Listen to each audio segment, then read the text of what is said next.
نستغفره ونؤمن به ونتوكل عليه ونعوذ بالله من شرور أنفسنا ومن سيئات أعمالنا من يهده الله فلا مضل له ومن يضلله فلا هادي له ونشهد أن لا إله إلا الله وحده لا شريك له ونشهد أن سيدنا ومولانا محمدا عبده ورسوله صلى الله تعالى على خير خلقه محمد وآله وأصحابه أجمعين. قال الله تبارك وتعالى في كلامه المجيد وفرقانه الحميد: يا أيها الذين آمنوا لا تأكلوا أموالكم بينكم بالباطل إلا أن تكون تجارة عن تراض منكم ولا تقتلوا أنفسكم إن الله كان بكم رحيما. وعن أبي هريرة رضي الله تعالى عنه قال النبي صلى الله عليه وسلم: من قتل نفسه بحديد فحديده في يده يتوجه بها في بطنه في نار جهنم خالدا مخلدا فيها أبدا إلى آخر الحديث أو كما قال عليه الصلاة والسلام. আলহামদুলিল্লাহ, আল্লাহ পাকের দরবারে অসংখ্য অগণিত শুকরিয়া যে আল্লাহ পাক রব্বুল আলামিন আমাদেরকে পবিত্র জুমার দিন জুমার নামাজ আদায়ের জন্য যথাসময়ে মসজিদে আসার এবং বসার তৌফিক দান করেছেন। এজন্য আমরা আল্লাহ পাকের দরবারে শুকরিয়া আদায় করি, বলি আলহামদুলিল্লাহ। বর্তমানে আমরা যে জামানা আছি, এই জামানা সম্পর্কে রাসূল অনেক ভবিষ্যৎবাণী করে গেছেন। শেষ জামানা, একেবারে দাজ্জাল আসার কাছাকাছি সময়, কিয়ামতের নিকটবর্তী অনেক কাছে আমরা এসে গেছি এবং আল্লাহ রাসূল বলছেন এই সময় ফিতনা আসতে থাকবে। একটা তসবির দানা ছিঁড়ে গেলে যেরকম পুঁতিগুলো দানাগুলো টপ টপ টপ টপ করে মুহূর্তের মধ্যে পড়ে যায়, এরকম একটা ফিতনার জামানায় আমরা আছি। আল্লাহ রাসূল বলেন এভাবে ফিতনা আসতে থাকবে। এই যে বিশ্বব্যাপী যে একটা পাপ হইতেছে বিশ্বকাপ নামে, কিছুদিন আগে বাংলাদেশের ব্রাজিল হেরে গেছে। ব্রাজিল নাকি অতীতে 5টা কাপ নিছে, এবার সে ফাইনালেও যাইতে পারে নাই, সেমিফাইনালেও যাইতে পারে না, আগেই হেরে গেছে। এই ব্রাজিল হেরে গেছে, সে যায় বাড়িতে ফাঁসি দিছে। একটা কাফের দল হাইরে গেছে, একটা খেলার মধ্যে সে হাইরে গেছে, হার জিত আছে। এজন্য তুমি একজন মুসলমান, একজন ইমানদার আত্মহত্যা করলা, তোমার ইমান কি পরিস্থিতিতে আছে, কি অবস্থায় আছে? একটা ইমানদারের দাম আল্লাহ তাআলার কাছে কত বেশি। আব্দুল্লাহ ইবনে ওমর রাদিয়াল্লাহু তাআলা আনহু একদিন নাযারা ইলাল কাবাতি, কাবা শরীফের দিকে তাকাইছেন। বাইতুল্লাহর সামনে আল্লাহর ঘর কাবার দিকে তাকায়া বলতেছেন, মা আযামু হুরমাতুক, আল্লাহ তাআলা তোমাকে কত মর্যাদা দিয়েছেন। ওয়ামা হুরমাতুক, তোমার কত সম্মান, হাজার হাজার মানুষ তোমাকে তওয়াফ করে, সমস্ত নবী রাসূল তোমাকে তওয়াফ করে, ফেরেশতারা তোমাকে তওয়াফ করে। পৃথিবীর বুকে প্রথম ঘর আল্লাহ তাআলা তোমাকে বানাইছেন, তোমাকে আল্লাহ তাআলা এত সম্মান দিয়েছেন। কেউ যদি তোমার জিয়ারত করে আল্লাহ তাআলা তার অতীতের সমস্ত গুনাহ ক্ষমা করে দেন। কেউ যদি বাইতুল্লাহর দিকে তাকিয়ে দোয়া করে আল্লাহ তাআলা তার দোয়াকে কবুল করেন। বাইতুল্লাহর গিলাফ ধরে দোয়া করলে আল্লাহ তাআলা দোয়া কবুল করেন। বাইতুল্লাহর দিকে তাকালে আল্লাহ তাআলা তার আমলনামার মধ্যে সওয়াব দান করেন। আব্দুল্লাহ ইবনে ওমর বলেন, শোনো হে কাবা, আল্লাহ তাআলা তোমাকে এত মর্যাদা দান করেছেন, এর চেয়েও বেশি আল্লাহ তাআলার কাছে একজন মুমিনের দাম। আল্লাহ তাআলার দরবারে একজন ইমানদারের দাম লা ইলাহা ইল্লাল্লাহ মুহাম্মাদুর রাসূলুল্লাহ, যে জীবনে এই বিশ্বাস করছে তার দাম ওমা আযামু মিনকা, ইনদাল্লাহ ওয়া মা আযামু হুরমাতান, একজন মুমিনের মর্যাদা আল্লাহর কাছে তোমার চেয়ে 1000 গুণ বেশি। তাহলে সেই মুমিন, আমি এক কাফের দল হেরে গেছে খেলাতে, খেলার মধ্যে হার জিত থাকতেই পারে, আমি আত্মহত্যা করলাম। যে মুমিনেরকে রাসূলের হাদিস দ্বারা জানা যায়, সাহাবীর হাদিস দ্বারা জানা যায়, যে মুমিনের দাম আল্লাহর কাছে এক কাবা শরীফের থেকেও বেশি। হাদিস শরীফের মধ্যে আল্লাহর নবী বলেন, লা তাকুমুস সাআতু হাত্তা ইউকালু ফিল আরদি আল্লাহ আল্লাহ। জমিনে যদি আল্লাহ আল্লাহ বলনেওয়ালা একজন লোক যতদিন পর্যন্ত জীবিত থাকবে, তাওহীদপন্থী কালেমাপন্থী আল্লাহকে স্বীকার করনেওয়ালা একটা লোক এই পৃথিবীতে যতদিন পর্যন্ত থাকবে, ততদিন পর্যন্ত এই পৃথিবীতে কিয়ামত হবে না। বলেন সুবহানাল্লাহ।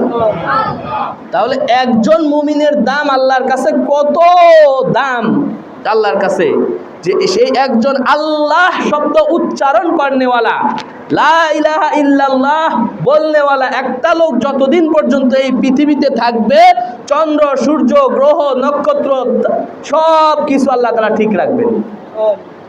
যখন এই পৃথিবীতে ঈমানদার থাকবে না, আল্লাহকে বলনেওয়ালা আল্লাহকে ডাকনেওয়ালা কোনো লোক থাকবে না, আল্লাহ রসুল বলেন, লা তাকুমুস সাআতু ইল্লা আলা শিরারিল খালক। পৃথিবীর মধ্যে সবচেয়ে নিকৃষ্ট মানুষগুলোর উপরই কিয়ামত সংঘটিত হবে। একজন মুমিন থাকা অবস্থায়, একজন ইমানদার থাকা অবস্থায়, আল্লাহ বলনেওয়ালা লোক থাকা অবস্থায় এই পৃথিবী আল্লাহ তাআলা ধ্বংস করবেন না। ওই ইমানদারের খাতিরে, ওই আল্লাহ বলনেওয়ালার খাতিরে, ওই কালেমা বলনেওয়ালার খাতিরে, তার সম্মানার্থে এই পৃথিবী আল্লাহ তাআলা ধ্বংস করবেন না। সেই ইমানদার আত্মহত্যা করতেছে কাফেরের মহব্বতে। তাহলে দেখেন আমাদের ঈমান আমল কোথায় চলে গেছে। সূরা নিসার 30 নম্বর আয়াত আল্লাহ তাআলা বলেন, মানুষ নিজেকে যাতে হত্যা না করে এই জন্য আল্লাহ তাআলা বলতেছেন, ইয়া আইয়ুহাল্লাযীনা আমানু লা তাকুলু আমওয়ালাকুম বাইনাকুম বিল বাতিল। প্রথমে আল্লাহ তাআলা এটা বলছেন, হে ঈমানদাররা, তোমরা একে অপরের সম্পদ অন্যায়ভাবে আত্মসাৎ করো না, ইল্লা আন তাকুনা তিজারাতান আন তারাদিম মিনকুম। হ্যাঁ, একজন অপরজনের সম্পদ তখনই ভক্ষণ করতে পারবে যখন ব্যবসায়িক পদ্ধতিতে দুইজন রাজি থেকে একজন আরেকজনের সম্পদ নিতে পারবে। এছাড়া একজন আরেকজনের সম্পদ অন্যায়ভাবে নিবা না। ওয়ালা তাকতুলু আনফুসাকুম, তোমরা নিজেরা নিজেদেরকে হত্যা করো না, আত্মহত্যা করো না। ইন্নাল্লাহা কানা বিকুম রহিমা, নিশ্চয়ই আল্লাহ তাআলা তোমাদের প্রতি অনেক দয়ালু, দয়াশীল। আরেক আয়াত আল্লাহ তাআলা বলেন, ওয়ালা তুলকু বিআইদিকুম ইলা তাহলুকা, তোমরা নিজেদেরকে এমন জায়গায় নিয়ে যেও না, ধ্বংসের দিকে নিজেরা নিজেদেরকে ঠেলে দিও না। এজন্য ইসলামের মধ্যে আত্মহত্যা করা মহাপাপ, কবিরা গুনাহ। এবং আত্মহত্যাকারীর ব্যাপারে হাদিস আসছে, সে যেভাবে আত্মহত্যা করবে জাহান্নামের মধ্যে ওইভাবেই তাকে শাস্তি দেওয়া হবে। কেন? এই যে আমার জান, এটা আমার না, এটা আল্লাহ তাআলা দিয়েছেন আমাকে। এবং আল্লাহ তাআলা কোরআনে বলছেন, ইন্নাল্লাহা আশতারা মিনাল মুমিনিনা আমওয়ালাহুম ওয়া আনফুসাহুম বিআন্না লাহুমুল জান্নাহ। আল্লাহ তাআলা মুমিনদের কাছ থেকে তাদের জান এবং তাদের মাল দুইটাই কিনে নিয়েছেন জান্নাতের বিনিময়ে। তাহলে আমার জানও আল্লাহর, আমার সম্পদ যেটা সেটাও আল্লাহ। এই জান আমি নিজের ইচ্ছা মতো নিজেকে শেষ করে দেব, এই অধিকার আমার নাই। এজন্য শরীয়তে এটাকে হারাম করছেন। এবং এই ব্যাপারে হাদিস শরীফের মধ্যে কঠিন ধমকি আসছে। দেখেন আল্লাহ রসুল, আবু হুরায়রা রাদিয়াল্লাহু তাআলা আনহু থেকে হাদিস, মান কাতালা নাফসাহু বিহাদিদাতিন, যে নিজেকে কোনো লোহা দ্বারা হত্যা করলো, কোনো ছুরি নিজের পেটে ঢুকায় দিল, যে কোনো লোহা জাতীয় বস্তু দ্বারা যে নিজেকে হত্যা করলো, অথবা পিস্তল ঠেকিয়ে নিজের মাথায় নিজে গুলি করে দিল, তলোয়ার দিয়ে নিজেকে নিজে শেষ করে দিল, এই লোহা দ্বারা যে যাকে হত্যা করলো, আল্লাহ রসুল বলেন, ফাহাদিদুহু ফি ইয়াদিহি, জাহান্নামের মধ্যে ওই লোহাটা আল্লাহ তাআলা তার হাতে দিবেন, ফায়াতাওয়াজ্জাহু বিহা ফি বাতনিহি, ওই লোহা সে তার পেটের মধ্যে ঢুকাতে থাকবে, ফি নারি জাহান্নামা খালিদান মুখাল্লাদান ফিহা আবাদা। এভাবেই তার জাহান্নামের মধ্যে এভাবে দীর্ঘদিন শাস্তি হতে থাকবে। লোহা দ্বারা যদি কেউ কাউকে হত্যা করে, ওই লোহাটা জাহান্নামের মধ্যে তাকে দেওয়া হবে, তার পেটে সে ঢুকাইতে থাকবে। ওমান শারিবা সাম্মান ফাকাতালা নাফসাহু, যে নিজেকে বিষ পান করে হত্যা করলো, ফাসাম্মুহু ফি ইয়াদিহি ফাহুয়া ইয়াতাওয়াজ্জাহু ফি নারি জাহান্নামা খালিদান মুখাল্লাদান আবাদা। কেউ যদি বিষ খেয়ে আত্মহত্যা করে, ওই বিষ তার হাতে দেওয়া হবে, বিষ তার হাতে দেওয়া হবে জাহান্নামের মধ্যে। ওই বিষ খাবে, আর বিষ খাওয়ার কারণে যে কষ্ট, সেই কষ্ট সে ভোগ করতে থাকবে। দুনিয়ার সাথে পার্থক্য করলে দুনিয়াতে ওই বিষটা খেয়েছে, মারা গেছে, কিন্তু জাহান্নামে মৃত্যু হবে না। ওই প্রত্যেকবার বিষ পান করবে, আর বিষ পানের যে কষ্ট সেটা সে ভোগ করতে থাকবে। ওমান তারদ্দা মিন জাবালিন, আর যে পাহাড় থেকে, কোনো দেয়ালের ছাদ থেকে, কোনো বাড়ির ছাদ থেকে লাফ দিয়ে আত্মহত্যা করলো, এভাবে জাহান্নামের মধ্যে তাকে বিশাল বড় পাহাড় থেকে, আগুনের পাহাড় থেকে লাফ দিয়ে তাকে হত্যা করা হবে। তাকে বাধ্য করা হবে যে তুমি জাহান্নামের মধ্যে এভাবে জাহান্নামের পাহাড়ে ওঠো আর নিচে পড়ে আত্মহত্যা করো। এইভাবে তার শাস্তি হতে থাকবে। যে দুনিয়াতে যেভাবে নিজেকে শেষ করে দিবে, সেভাবে তাকে ওইভাবে হত্যা করা হবে জাহান্নামের মধ্যে বারবার। দুনিয়াতে একবারে খেলা শেষ, কিন্তু জাহান্নামের মধ্যে ওইভাবেই চলতে থাকবে। হাদিস শরীফের মধ্যে আল্লাহ রসুল বলেন যে তোমাদের পূর্বে এক লোক ছিল, তার কানাবিহি জুরহুন, শরীরে আঘাত ছিল, তো আঘাতের যন্ত্রণা সে সহ্য করতে না পেরে নিজেকে নিজে শেষ করে দিছে, জখম করে নিজেকে শেষ করে দিছে, আত্মহত্যা করছে জখমের যন্ত্রণা সহ্য করতে না পেরে। আল্লাহ তাআলা তার ব্যাপারে, বনি ইসরায়েলের লোকটা ছিল, আল্লাহ তাআলা বলছেন বাদারানি আবদি ফাহাররামতু আলাইহিল জান্নাহ, সে আমি তার জন্য মৃত্যু নির্ধারণ করে রেখেছি, তার ওটা সহ্য হয় না, সে আগে আগে নিজেকে নিজে শেষ করে আত্মহত্যা করলো। ফাহাররামতু আলাইহিল জান্নাহ, আমি তার জন্য জান্নাতকে হারাম করে দিলাম। আত্মহত্যাকারীর জন্য আল্লাহ তাআলা বলেন আমি তার জন্য জান্নাত হারাম করে দিলাম, তার জন্য আমি নির্ধারিত সময়, কুল্লু নাফসিন যায়িকাতুল মাউত, প্রত্যেক মানুষকে মৃত্যুর স্বাদ আস্বাদন করতে হবে। কিন্তু সে নিজে কেন তাড়াহুড়া করে মৃত্যুবরণ করলো, সে নিজে কেন আত্মহত্যা করলো? এজন্য ফাহাররামতু আলাইহিল জান্নাহ, আমি তার জন্য জান্নাত হারাম করে দিলাম। এজন্য কিতাবের মধ্যে মাসলা আছে, কেউ যদি আত্মহত্যা করে মারা যায়, তার জানাজার মধ্যে সম্ভ্রান্ত সমাজের অনুসরণীয় ব্যক্তিত্ব যারা, তারা শরীক হবে না। শয়তানের প্ররোচনায় করে আত্মহত্যা করে, কিন্তু যখনই মৃত্যুর যন্ত্রণা শুরু হয়, তখনই আমাকে বাঁচান বাঁচান নিজে যায় গাড়িতে উঠে, কিন্তু প্রথমে শয়তানের প্ররোচনায় পড়ে আত্মহত্যা করে। এই যে আপনাদের ওই দিকেও কিছুদিন আগে এক যুবক আত্মহত্যা করছে, গলায় ফাঁস দিছে না কি দিছে, পরে নিজেই বলতেছে আমাকে বাঁচান আমাকে বাঁচান, শয়তানের প্ররোচনায় পড়ে আত্মহত্যা করে। এজন্য বলছে কেউ যদি আত্মহত্যা করে, সমাজের নেতৃস্থানীয় ব্যক্তি যারা আছে, মসজিদের ইমাম সাহেব হোক, আলেম উলামা যারা আছে, হাফেজ সাহেবগণ যারা আছে, এলাকার সম্মানিত লোক যারা আছে, সম্মানিত যাদেরকে মানুষ অনুসরণ করে, এমন লোক আত্মহত্যাকারীর জানাজা উপস্থিত হবে না। ওই যে কোনো এক সময় একজনের মাদ্রাসায় পড়ছে, পরে এখন লাইন বিচ্যুত হয়ে গেছে, এখন গার্মেন্টস চাকরি করে, এরকম একজন লোক কোনো মতে জানাজা পড়াইয়া দিবে। মসজিদের ইমাম সাহেব আত্মহত্যাকারীর জানাজায় যাবে না, এটা নিষেধ। এখন হঠাৎ করে এই মাসলা শুনলে বলবে হুজুর আসে নাই কেন আমার ভাইয়ের জানাজায়, এটা আজকে জানা রাখেন, যাই না রাখবেন। কেউ যদি আত্মহত্যা করে তাহলে তার জানাজা মসজিদের ইমাম পড়াবে না, কারণ মসজিদের ইমাম হচ্ছে এলাকার সবচেয়ে সম্মানিত ব্যক্তি। মসজিদের ইমাম, এলাকার কোনো আলেম থাকলে, হাফেজ সাহেব থাকলে, উনি ওই আত্মহত্যাকারীর জানাজা পড়াবেন না, নিষেধ। জান্নাতে যাওয়ার পরেও আত্মহত্যার প্রভাব থেকে যায়, নিজেকে নিজে যদি কেউ ক্ষতিগ্রস্ত করে, তার প্রভাব জান্নাতের মধ্যেও থেকে যায়। দেখেন একটা হাদিস শুনেন, মেশকাত শরীফের মধ্যে আমি কিছুদিন আগে হাদিসটা পড়াইছি, আমি তো হাদিসটা পড়েও নিজেও অবাক হয়েছি যে জান্নাতে যাওয়ার পরেও সে যে আত্মহত্যা করছে, তার একটা প্রভাব জান্নাতের মধ্যে রয়ে গেছে। আমর আত-তুফাইল রাদিয়াল্লাহু, তুফাইল ইবনে আমর রাদিয়াল্লাহু তাআলা আনহুর সাথে এক লোক হিজরত করছে রাসূলের সাথে। হাদিস শরীফের মধ্যে আসছে, যারা আল হিজরতু তাহদিমু মা কানা ক্বাবলা, কেউ যদি রাসূলের সাথে হিজরত করে তাহলে হিজরত তার পূর্বের সমস্ত গুনাহ ক্ষমা করে দেয়। তো ওই এক ব্যক্তি সেও হিজরত করছে, হিজরত করার পরে মদিনায় যখন যায় মদিনার আবহাওয়া তার ভালো লাগে না, মদিনার আবহাওয়া তার শরীরের সাথে ফিট না খেয়ে অসুস্থ হয়ে যায়।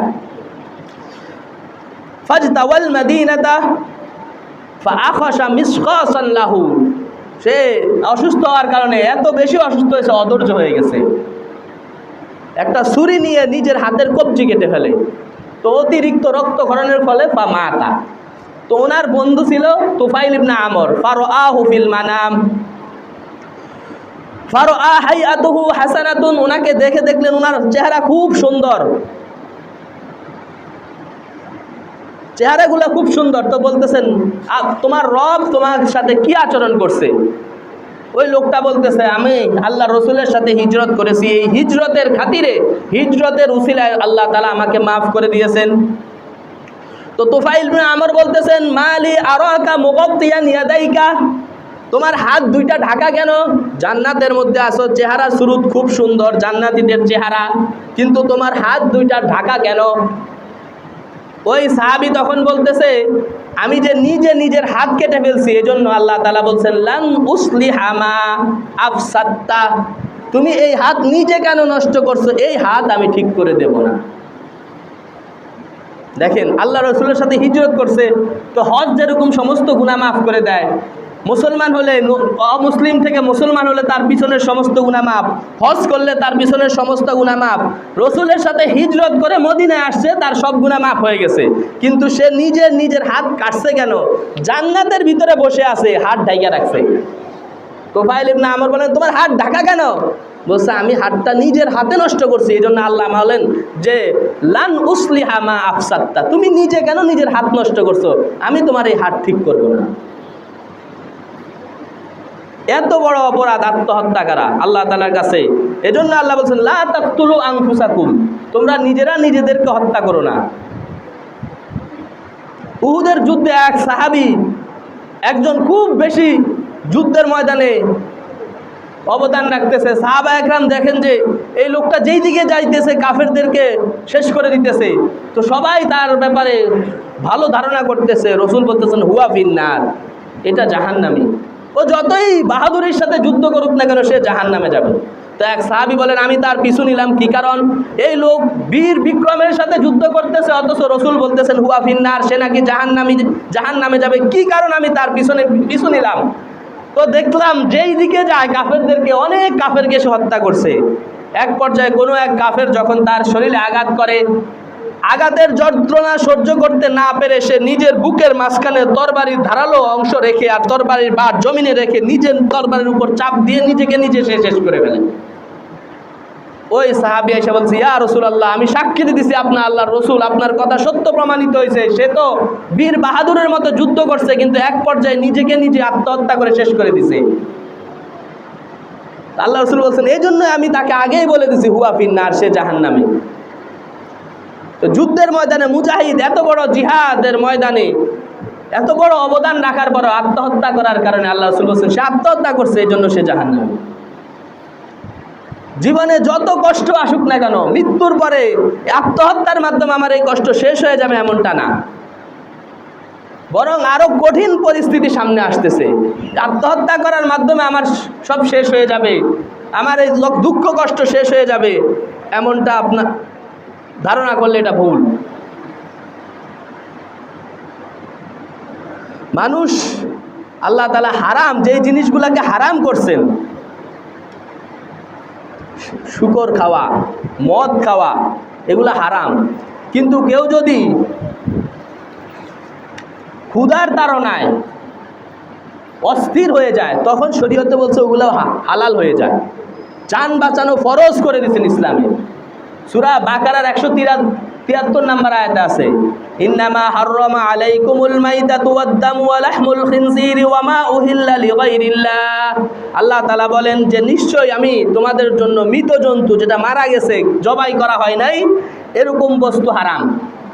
ওয়াদ-দামা রক্ত হারাম, ওয়াল খিনজির শুকরের গোশত খাওয়া হারাম, ওয়া মা উহিল্লা বিহি লিগাইরিল্লাহ, আর যেই জিনিস আল্লাহর নাম ছাড়া জবাই করা হয়েছে, কোনো দেবদেবীর নামে, কোনো পীর সাহেবের নামে, কোনো মূর্তির নামে যেটা জবাই করা হয় সেটা হারাম।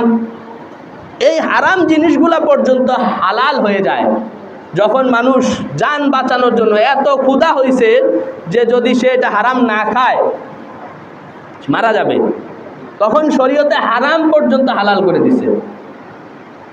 ফামান ইত্তুররা গায়রা বাগিন ওয়ালা আদিন ফালা ইসমা আলাইহি ইন্নাল্লাহা গফুরুর রহিম। আল্লাহ তাআলা বলেন, কেউ যদি বাধ্য হয় যে সে সীমা লঙ্ঘনও করে নাই, নিজের মনের চাহিদা পূরণ করার জন্য, মন চাইছে এজন্য না, বাধ্য হয়ে গেছে এখন, ফালা ইসমা আলাইহি, সে যদি এই অবস্থায় হারাম জিনিসগুলা ভক্ষণ করে, আল্লাহ তাআলা বলেন তার কোনো গুনাহ হবে না। তাহলে জান বাঁচানোর জন্য, নিজের আত্মাকে রক্ষা করার জন্য হারাম জিনিস হালাল হয়ে যায়। এবং দেখেন, মুখে কালেমার খেলাফ কিছু বলা এটাও নিষেধ, কুফরি বাক্য উচ্চারণ করা সেটাও নিষেধ, মানুষের ঈমান চলে যায়। কিন্তু কেউ যদি আপনাকে বাধ্য করে, আপনার মাথায় গুলি ধরছে, আপনার গলায় ছুরি ধরছে, এখন জয় শ্রীরাম বল, যেরকম ভারতে হইতেছে, মুসলমানদেরকে ধরতেছে, গলায় ছুরি ধরতেছে আর বলতেছে জয় শ্রীরাম বল, না হলে তোকে মেরে ফেলবো। এই ভারতে এরকমই করতেছে মুসলমানদের সাথে। বলছে ওই অবস্থায় তার জন্য, জান বাঁচানোর জন্য কুফরি বাক্য উচ্চারণ করাও বৈধ। ওমান কাফারা বিল্লাহি, সূরা বাকারার মধ্যে আছে এটা, ওমান কাফারা বিল্লাহি বাদা ঈমানিহি ইল্লা মান উকরিহা ওয়া কলবুহু মুতমাইন্নুম বিল ঈমান। যাকে বাধ্য করা হয়েছে কুফরি কালেমা উচ্চারণ করার জন্য, কুফরি কালেমা উচ্চারণ করার জন্য বাধ্য করা হয়েছে, এই সময় যদি সেও ওয়া কলবুহু মুতমাইন্নুম বিল ঈমান, অন্তরে আল্লাহর প্রতি বিশ্বাস ঈমান রেখে মুখে যদি কুফরি বাক্য বলেও এটা তার জন্য বৈধ। অথচ অন্য সময় বললে তার ঈমান চলে যাইত, কাফের হয়ে যাইত, তার জিন্দেগির সমস্ত নেক আমল বরবাদ হয়ে যাইত। কিন্তু এখন একজনে তার মুখে গলায় ছুরি ধরছে, মাথায় পিস্তল ঠেকিয়ে বলছে বলো জয় শ্রীরাম বলো, বা অন্য কোনো কুফরি বাক্য বলার জন্য বলছে, শরীয়তে ইসলাম বলছে এখন তুমি বলতে পারো। তারপরও নিজেকে নিজে হত্যা করা যাবে না, আত্মহত্যা করা যাবে না, জান শেষ করা যাবে না। এবং হাদিস শরীফের মধ্যে আসছে, যে কোরআন শরীফের মধ্যে আসছে, যে মান কাতালা নাফসাম বিগাইরি নাফসিন ফাকান্নামা কাতালান নাফসা জামিআ, যে অন্যায়ভাবে কোনো মানুষকে হত্যা করলো সে কেমন যেন পুরা পৃথিবীর সমস্ত মানুষকে হত্যা করলো। এজন্য এই কথাগুলো আমাদের সবার জানা দরকার। সামান্য একটু পারিবারিক দ্বন্দ্ব হয়েছে, আমরা মুসলমান হয়ে এখন আত্মহত্যা করে। মহিলাদের মধ্যে এই ধরনের প্রবণতা বেশি পৃথিবীতে, বা প্রতি বছর যেই আত্মহত্যা হয় তার এই আত্মহত্যার বেশিরভাগ হচ্ছে মহিলারা। এই স্বামীর সাথে একটু কথাবার্তা কাটাকাটি হয়, যায়া ফাঁস দেয়, যায়া আত্মহত্যা করে, বিষ খায় ফেলে, ইঁদুরের ওষুধ খায়, ঘুমের ট্যাবলেট খায়। হাদিস শরীফের মধ্যে আল্লাহ রাসূল বলছেন, এ খালিদাম মুখাল্লাদান আবাদা, এ চিরকাল চিরস্থায়ী লম্বা একটা সময় সে জাহান্নামে থাকবে যদি কেউ আত্মহত্যা করে মারা যায়। এবং যে আত্মহত্যা করে মারা যাবে, আগেই বলছি তার জানা যায় সম্মানের সমাজের যারা নেতৃস্থানীয় ব্যক্তি তারা উপস্থিত হবে না, তার জন্য দোয়া করা পর্যন্ত নিষেধ হয়ে যায়। আত্মহত্যা করা এত বড় গুনাহ। আর সেই আত্মহত্যা যদি হয় ব্রাজিলের জন্য, সেই আত্মহত্যা যদি হয় আর্জেন্টিনার জন্য, কাফেরদের জন্য, তাহলে এটা কত বড় খারাপ। আল্লাহ তাআলা আমাদের মুসলমান সমাজকে এই ধরনের পরিস্থিতি থেকে হেফাজত করুক। আমরা মুসলমান হয়ে আজকে কোন দিকে যাইতেছি? একজনে বলতেছে যে মুসা আলাইহিস সালাম ফেরাউনকে হারাইছে, মুসা আলাইহিস সালাম ফেরাউনকে হারাইছে 400 এই মিশরে। সেই মেসি মুসা আলাইহিস সালামের রূপ ধরে আসছে, আইসা মিশরকে হারাইছে। মুসা আলাইহিস সালাম হচ্ছে আল্লাহর নবী, আর মেসি হচ্ছে কাফের।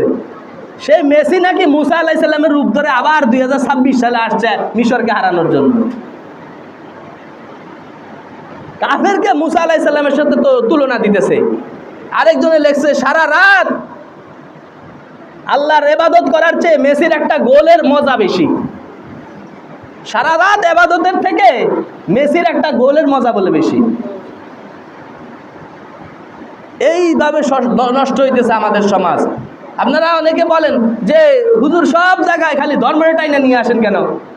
ধর্ম না টানলে এই যে এইখানে এই কথাগুলো আসতেছে কেন? যে এই কথার কারণে ঈমান নষ্ট হয়ে যাচ্ছে। মেসি একজন কাফের, সে বিবাহের আগেই 2টা সন্তানের বাবা হয়ে গেছে, বিবাহ করার আগেই।